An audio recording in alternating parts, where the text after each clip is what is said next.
Hey bookish people, it's me, Jay, doing my November update. Since I've been deep in the middle of NaNoWriMo, I figured I'd just stop and do a quick video while I'm walking the dogs. They're down there somewhere.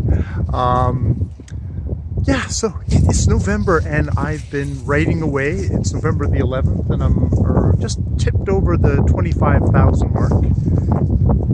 And yeah, so that's pretty good. I've been doing like about 2,000 words a day, and so I'm well ahead of things. And I don't know, the book's going. The good thing about writing this way is you don't have much time to go, oh my god, just like how much I've lost the thread, and nothing's going anywhere and all that stuff. I was just like, nope, just sit down and get the words in.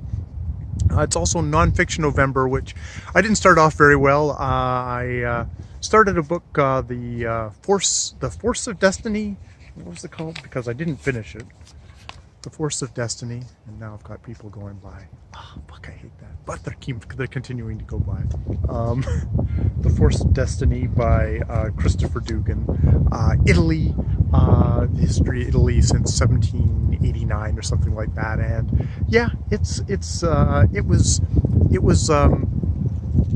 was too deep for me. It was too detailed or too postmodern, I think is how it was described. I don't know if it's postmodern, but it was just like I need a basic kind of 101 to get myself started on Italian history, or follow the Steve Donahue model and find something small and just focus on one particular thing and kind of go out, versus this is a very large book but also a very deep book, and that was just overwhelming to me. So I set that aside, and I've been reading The Art of Worldly Wisdom, which is like 300 of these little maxims. Well, they're not maxims, they're like little paragraphs by Baltasar Gracian, who was like a Jesuit, was it a Jesuit priest or something like that, back in the day, back in like the day when he was getting in trouble with the church and ended up not very happy and kind of in exile or prison or something. I'll look that up before I actually talk about it, because I'm only like about 100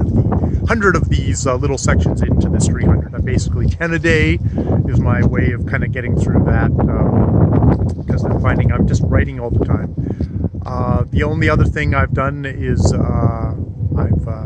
thank goodness for Matt at Paperback Junkie and his flippin' easy read along, which just get a Star Trek novel and read one, and I happen to have through more through my partner. She's got she's always had a ton of Star Trek novels, and I've picked them up and I've read them. I'll go into my whole Star Trek Odyssey, my history of Star Trek, my personal history of Star Trek when I do the review, and you'll all be really uninterested, but I'll probably do it anyways. So yeah, I've managed to read a Star Trek novel, and hopefully I'll film that this weekend when I'm not madly typing away. So yeah, that's basically my update for this November. It's November. It's slightly windy. The leaves are off the tree. People are walking by thinking I'm a complete loon, which I probably am. So yeah, more videos later.